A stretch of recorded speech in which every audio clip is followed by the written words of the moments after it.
राम राम जी। स्वागत है आप सभी का हमारे YouTube चैनल पे। आशा करती हूँ आप सभी कुशलमय व मंगलमय होंगे। भक्तजनों, आज हम आपको ब्रह्मांड का सबसे बड़ा रहस्य बताने जा रहे हैं।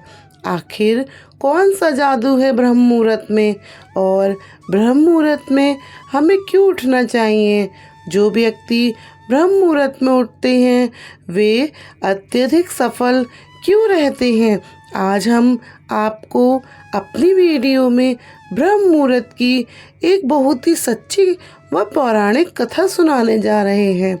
भक्तजनों, यदि अभी तक आपने हमारे चैनल को सब्सक्राइब नहीं किया है तो हमारे चैनल को सब्सक्राइब करें और बेल आइकन बटन को दबा दें, जिससे कि हमारी आने वाली सारी वीडियो की नोटिफिकेशन आप तक पहुंच जाए। हमारा और आपका रिश्ता यूं ही बना रहे। भक्तजनों, अब हम आपको बताने जा रहे हैं कि प्रेमानंद महाराज जी क्या कहते हैं ब्रह्म मुहूर्त के बारे में। महाराज जी कहते हैं, प्रत्येक व्यक्ति को सूर्योदय से पहले उठना चाहिए। प्रेमानंद महाराज जी कई बार अपने सत्संगों में ब्रह्म मुहूर्त का चर्चा कर चुके हैं। महाराज जी अपने सत्संग के दौरान कहते हैं कि हमें ब्रह्म मुहूर्त में उठना चाहिए। वो कहते हैं कि यदि जीवन को सार्थक करना है तो जिसके सैया में लेटे हुए सूर्य भगवान का उदय हो जाता है तो उस व्यक्ति की आयु, बुद्धि और बहुत सी बातें नष्ट हो जाती हैं। महाराज जी कहते हैं कि अगर जीवन में लौकिक या परलौकिक उन्नति प्राप्त करनी है तो सूर्य उदय से कम 48 मिनट पहले उठ जाना चाहिए। अगर आप रात्रि में जगे हैं तो सूर्य उदय होने के 48 मिनट बाद आप फिर सो जाएं, परंतु सूर्य उदय से 48 मिनट पहले अवश्य उठें। महाराज जी कहते हैं, जो बीच का समय है जब प्रभु पधार रहे होते हैं और आप सो रहे हो तो आपकी आयु, वैभव, बुद्धि यह सब नष्ट हो जाती है और खाने पीने का तेज अलग हो जाता है और भागवती तेज अलग हो जाता है। महाराज जी कहते हैं, ब्रह्म मुहूर्त में उठे, प्रभु का स्मरण करें, अपने गुरुजनों और बड़ों का वंदन व प्रणाम करें और स्वस्थ के लिए शरीर को आधा या 1 घंटा तक हल्का गुनगुना जल पिए। इसके बाद फिर 5-10 मिनट टहलिए, फिर शौच आदि करके, स्नान करके, पवित्र वस्त्र धारण कर सूर्यदेव को प्रणाम करें। प्रेमानंद महाराज जी कहते हैं कि ब्रह्मचर्य कोई छोटी मोटी शक्ति नहीं है। उसको पहचानने के लिए आपकी दिनचर्या अति व्यस्त होनी चाहिए। अगर थोड़ा सा भी स्वस्थ रहना चाहते हो तो जैसे नियम से भजन वैसे नियम से व्यायाम आवश्यक है। ये दवाई के बल पर जीना बंद कर दो। भक्तजनों, अब हम आपको ब्रह्म मुहूर्त से जुड़ी एक श्री कृष्ण की पौराणिक व सच्ची कथा सुनाने जा रहे हैं। कथा इस प्रकार है। एक समय की बात है, नारद जी जब आकाश मार्ग से होते हुए जा रहे थे तभी रास्ते में उनको इंद्र देवता मिले।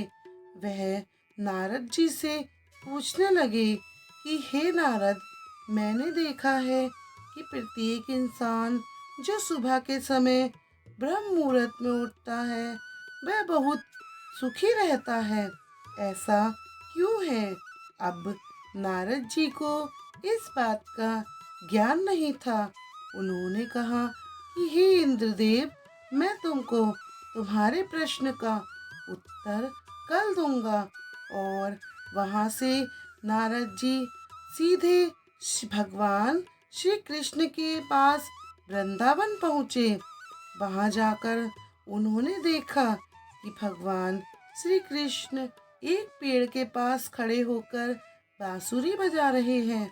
जैसे ही नारद जी श्री कृष्ण के पास पहुँचे तो श्री कृष्ण जी ने बांसुरी बजाना बंद कर दिया और नारद जी से बोले, हे नारद, आप बड़े चिंतित दिखाई पड़ रहे हैं, आपको किस बात की चिंता है? तब देवर्षि नारद जी बोले, भगवान, आज मैं आकाश मार्ग से होता हुआ बैकुंठ लोक की तरफ जा रहा था। तब रास्ते में मुझे इंद्रदेव मिले। उन्होंने मुझसे एक सवाल किया जिसका जवाब मुझे नहीं पता था। इंद्रदेव ने मुझसे पूछा कि नारद जी, जो लोग सुबह ब्रह्म मुहूर्त में उठते हैं वह सभी इतने खुश क्यों रहते हैं? भगवान, मैं इसी प्रश्न का उत्तर आपके पास जानने के लिए आया हूँ। तब भगवान श्री कृष्ण कहते हैं, हे नारद, वाकई में इंद्र ने आपसे सबके कल्याण का प्रश्न किया है। कलयुग के मानव के लिए यह प्रश्न इतना महत्वपूर्ण है जैसे उनके शरीर में बसी हुई उनकी जान है। देवर्षि नारद, मैं आपको इस प्रश्न का एक उत्तर एक कथा के माध्यम बताऊंगा। तभी आप इस कथा को अंत तक जरूर सुनना। और जो मनुष्य इस कथा को पूरा सुन लेगा वह कभी भी इस अवसर को अपने हाथ से जाने नहीं देगा। ब्रह्म मुहूर्त का रहस्य जानकर जीवन बदल जाएगा। मित्र, तब देवर्षि नारद बोले, भगवान, आप कहिए तो सही, मैं इस कथा को पूरा अवश्य सुनूंगा और समस्त लोग जगत में भी विख्यात करूंगा। तभी भगवान श्री कृष्ण कथा को सुनाना प्रारंभ करते हैं। एक समय की बात है, एक नगर में एक लड़का रहता था। वह लड़का अच्छा था, लेकिन उसकी एक खराब आदत थी। वह देर तक सोता रहता था। सुबह उसे जगाने के लिए लाखों प्रयास किए जाते थे, किंतु सब हार मान लेते थे। वह लड़का कभी भी 9-10 बजे से पहले नहीं उठता था। जब वह बालक छोटा था तभी उसके परिवार वालों ने सोचा कि जब यह बड़ा हो जाएगा तो इसकी आदत में सुधार आ जाएगा। किंतु लड़का जैसे जैसे बड़ा होता गया उसकी यह आदत और भी ज़्यादा गहरी होती गई। दुनिया इधर से उधर हो सकती है, लेकिन वह लड़का कभी जल्दी नहीं उठ पाता था। उसके पिता उसकी इस आदत से बहुत परेशान रहने लगे। उस लड़के को ढेरों नकारात्मक शक्तियों ने घेर लिया था। वह सभी को पलटकर जवाब देता था, दिन भर उदास रहता था। जब उस लड़के को यह पता चला कि उसके सारे मित्र सफलता प्राप्त कर चुके हैं, तब वह और भी ज़्यादा दुखी हो गया और ईश्वर को कोसने लगा। वह बार बार कहता कि मेरी किस्मत ही खराब है, किंतु उसके पिता अच्छी तरह से जानते थे कि उस लड़के के असफल होने के पीछे क्या कारण है। भक्तों, भगवान श्री कृष्ण कहते हैं, हे नारद, एक दिन की बात है, उसके पिता को किसी सन्यासी के बारे में पता चला तो तुरंत वह अपने बेटे की समस्या को लेकर सन्यासी के पास जा पहुँचे। पिता ने उस सन्यासी को बड़े ही विस्तार से अपने बेटे की आदतों के बारे में बताया। सन्यासी ने कहा कि आप अपने बेटे को इस आश्रम में आने को कहिए। पिता घर की ओर चल देता है। उन्हें पता था कि अगर वे सीधे तरीके से अपने बेटे से सन्यासी को मिलने को कहेंगे तो उनका बेटा कभी तैयार नहीं होगा। उन्होंने अपने बेटे को अपने पास बुलाया और कहा, तुम्हारे सारे मित्र जीवन में सफलता प्राप्त कर चुके हैं, क्या तुम सफल नहीं होना चाहते?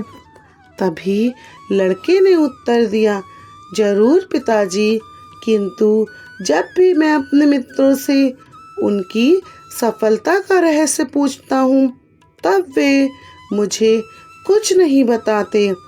पिता ने कहा कि मुझे यह रहस्य पता चल गया है कि वे सभी क्यों सफल होते जा रहे हैं। लड़के ने बड़ी उत्सुकता से पूछा, क्या पता चला है? पिताजी, कृपया करके आप मुझे भी बताइए। पिताजी ने कहा कि कल सुबह तुम्हें एक सन्यासी में के आश्रम में जाकर उनसे मिलना चाहिए। यदि तुम वहाँ पर समय से पहुँच गए तो वह सन्यासी तुम्हें ऐसा मंत्र बताएंगे जिससे तुम सफल हो जाओगे, किंतु समस्या एक ही है। लड़के ने पूछा, क्या समस्या है पिताजी? पिता ने कहा कि जब तक तुम सोकर उठोगे तब तक सन्यासी से मिलने का समय समाप्त हो जाएगा।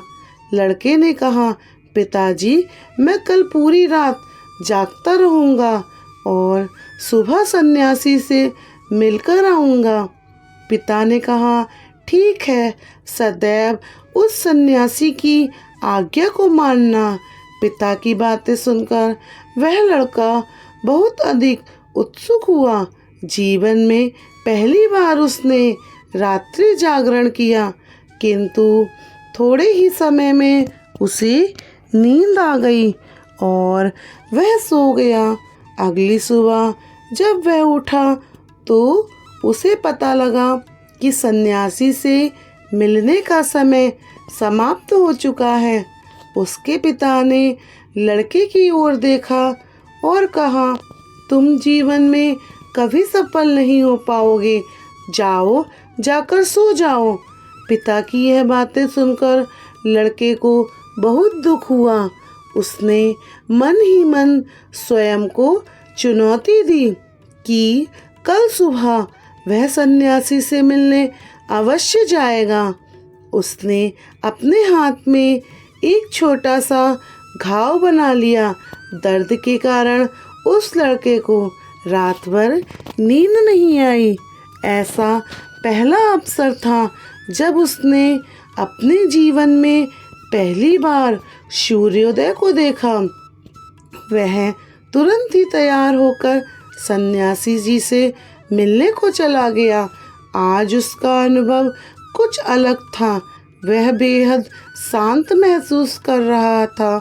चलते चलते वह लड़का जैसे ही सन्यासी के आश्रम में पहुंचा, वहां पर उसने देखा कि सन्यासी और उनके सभी शिष्य ध्यान लगाकर बैठे हुए हैं।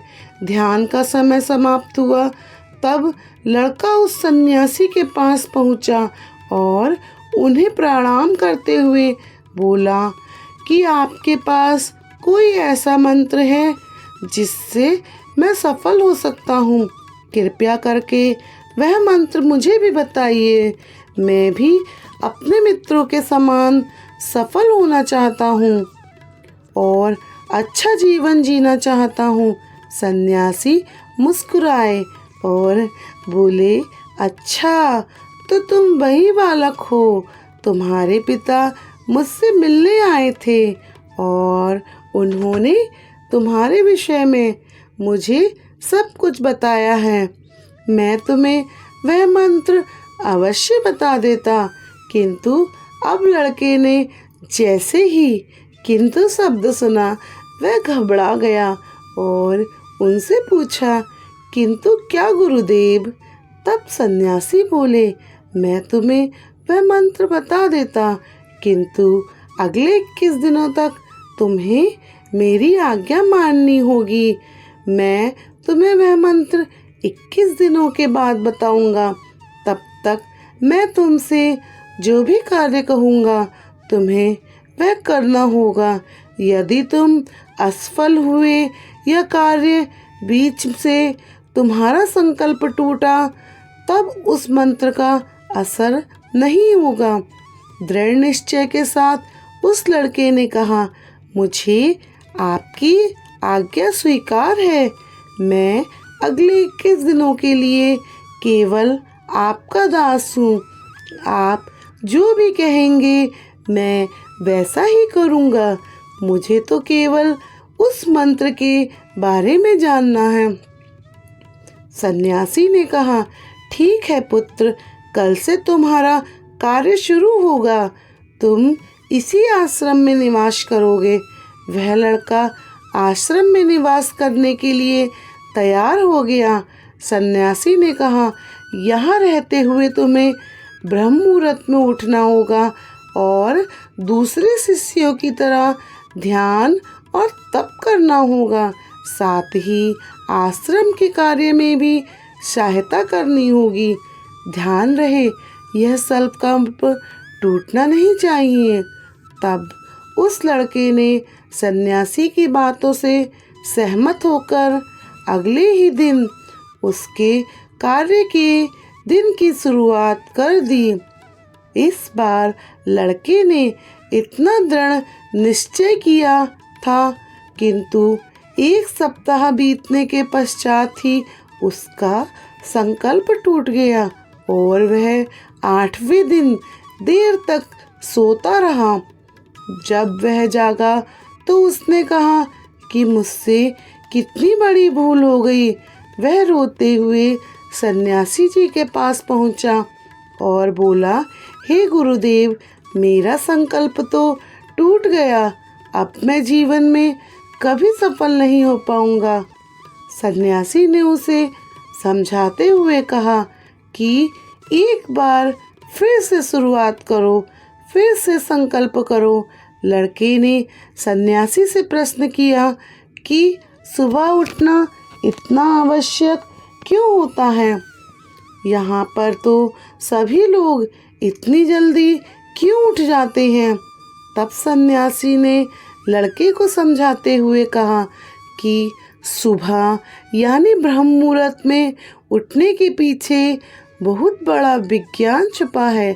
लड़के ने कहा कि कृपया करके मुझे वह विज्ञान बताने की कृपा करें। सन्यासी ने कहा, रात्रि को 4 पहर में बांटा गया है। पहला रुद्रकाल, जिसका समय शाम 6 बजे से 9:30 बजे तक होता है, और दूसरा राक्षस काल, जिसका समय 9 बजे से 12 बजे तक होता है।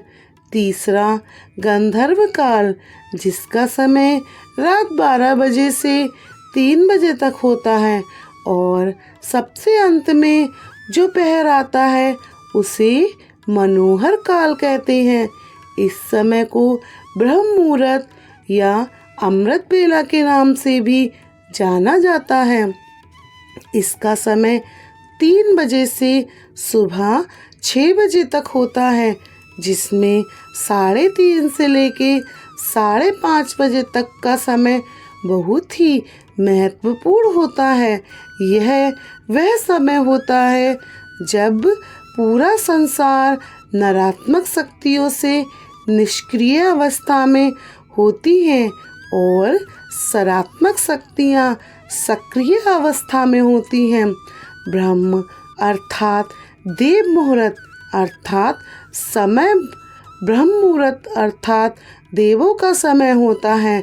सन्यासी जी आगे कहते हैं कि इस समय देव धरती पर विचरण कर रहे होते हैं और जागृत मनुष्य पर उनका बड़ा ही सकारात्मक प्रभाव पड़ता है। ब्रह्म मुहूर्त में ऐसा समय होता है जिसमें मनुष्य का मस्तिष्क बिल्कुल खाली होता है, इसमें किसी प्रकार का कोई विचार नहीं होता और जब इस समय व्यक्ति अपनी पुस्तक खोलकर पाठ का अध्ययन करते हैं तो उन्हें सब कुछ जल्दी जल्दी याद हो जाता है और यह लंबे समय तक याद रहता है। यह ऐसा समय है जिसमें हम ज्ञान को समझने का प्रयास करते हैं। इस कारण और आश्रम के सभी शिष्य और संसार में बहुत से ज्ञानी लोग ब्रह्म मुहूर्त में उठ जाते हैं। प्राचीन काल में रोशनी का कोई स्रोत न होने के कारण लोग अपने दिन का समापन सूर्यास्त के साथ और आरंभ सूर्योदय के साथ करते थे। यह एक तरीका है जिससे मानव जीवन प्रकृति के साथ तालमेल बनाकर चलता है। उस समय उस लड़के ने कहा, ठीक है, मैं कल से अपना संकल्प फिर से शुरू करता हूँ, किंतु ब्रह्म मुहूर्त में उठकर मुझे क्या क्या करना चाहिए। तब सन्यासी ने कहा, मैं तुम्हें बताता हूँ कि ब्रह्म मुहूर्त में क्या और कैसे करना चाहिए। सबसे पहले उठकर धरती पर पांव रखने से पहले धरती माता को प्रणाम करना चाहिए। सन्यासी जी आगे कहते हैं, अपनी हथेलियों की ओर देखो और ईश्वर को धन्यवाद दो कि उन्होंने तुम्हें आज का सूर्य देखने का अवसर दिया है। इसके बाद नित्य कर्म और स्नान करने से शरीर नहीं बल्कि मन को भी शुद्धता मिलती है। स्नान के पश्चात ध्यान की प्रक्रिया होती है।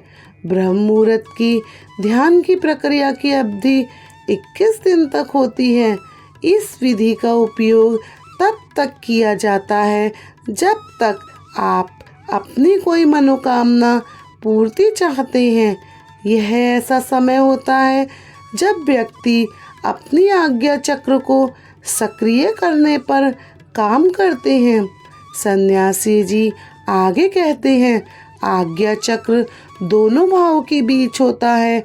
यह संकल्प का स्थान भी कहा जाता है।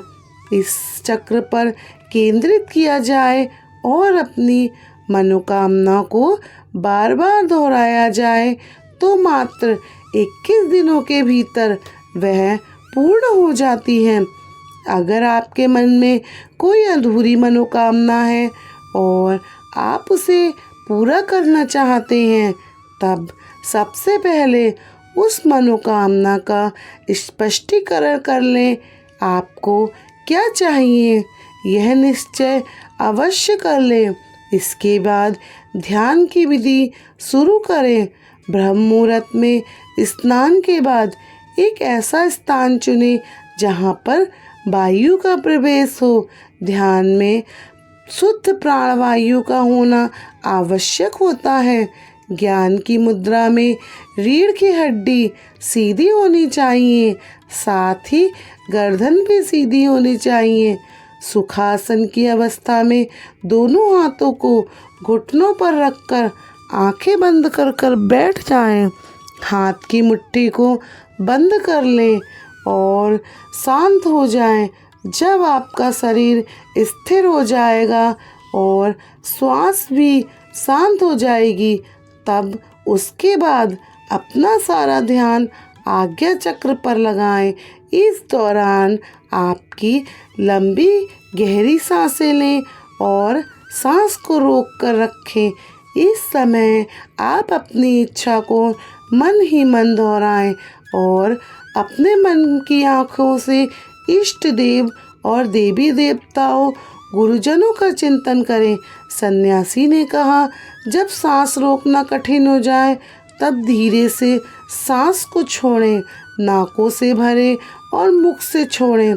इस प्रक्रिया को 3 से 4 बार प्रतिदिन दोहराना चाहिए। इस प्रकार सुबह में उठकर ब्रह्म मुहूर्त में यह कार्य करना चाहिए। इस प्रकार अपने गुरु से ब्रह्म मुहूर्त जानने के बाद उस लड़के ने अगले दिन से ही 21 दिनों का संकल्प मन ही मन किया और इस प्रक्रिया को अपनाया। अब वह बहुत ही ज़्यादा अनुशासित और शांत स्वभाव का व्यक्ति बन चुका था। उस लड़के ने जैसे ही अपना संकल्प पूरा किया, उसके पश्चात वह बड़ी प्रसन्नता से सन्यासी के पास पहुंचा और कहा, हे गुरुदेव, मैंने 21 दिनों का संकल्प पूरा किया। अब कृपया करके मुझे सफलता का मंत्र बताइए। तब उस सन्यासी ने मुस्कुराते हुए कहा कि पिछले 21 दिनों से जो अभ्यास करते हुए आ रहे हो, वही तुम्हारी सफलता का मंत्र है। जो व्यक्ति ब्रह्म मुहूर्त में उठकर ध्यान प्रक्रिया को सही से करते हैं, वह जीवन में कभी असफल नहीं होते। तुम्हें ब्रह्म मुहूर्त का रहस्य पता चल चुका है, अब इसे जीवन भर करो। तुम्हारे जीवन का लक्ष्य और सफलता दोनों तुम्हें प्राप्त होंगे। उस लड़के ने सन्यासी को धन्यवाद दिया और ब्रह्म मुहूर्त के नियमों का पालन जीवन पर्यंत तक करने का वादा दिया। भक्तों, अब तो आपको पता चल गया होगा कि ब्रह्म मुहूर्त क्या होता है। तब नारद जी बोले, हे प्रभु, अब मुझे ब्रह्म मुहूर्त का संपूर्ण ज्ञान हो गया है। यह कहकर नारद जी ने भगवान श्री कृष्ण को धन्यवाद दिया और इंद्रदेव के पास जाकर उन्हें ब्रह्म मुहूर्त का ज्ञान दिया। भक्तों, आप सभी अगर अपने जीवन में अपनी प्राचीन परंपरा को अपनाओगे तो निश्चय ही आपके जीवन में बहुत से बदलाव आएंगे जो आपको प्रगति की ओर लेकर जाएंगे। ब्रह्म मुहूर्त का हमारे शास्त्रों में बेहद महत्व है। ब्रह्म मुहूर्त में ध्यान करना बहुत ही फायदेमंद है। अपनी संपूर्ण मनोकामनाओं की पूर्ति के लिए ब्रह्म मुहूर्त में उठकर ध्यान करना चाहिए, क्योंकि इस समय सारे देवता पृथ्वी पर विचरण कर रहे होते हैं। इसीलिए हमारे द्वारा कोई भी मांगी गई मनोकामनाओं की पूर्ति अतिशीघ्र होती है। भक्तजनों, अभी हमने आपको ब्रह्म मुहूर्त के बारे में संपूर्ण जानकारी दी है। यदि आपको हमारी वीडियो अच्छी लगी हो तो इसे लाइक व शेयर करें। भगवान श्री कृष्ण और नारद जी की कृपा आप पर व आपके परिवार पर बनी रहे। भक्तों, कथा कहने में यदि भूल चूक हुई हो तो उसकी माफ़ी। ईश्वर आपकी सारी मनोकामनाएं पूरी करें। आप सभी अपने जीवन में एक दृढ़ संकल्प अपना के अपनी सारी इच्छाओं की पूर्ति करें। आप सभी को मेरी राम राम जी।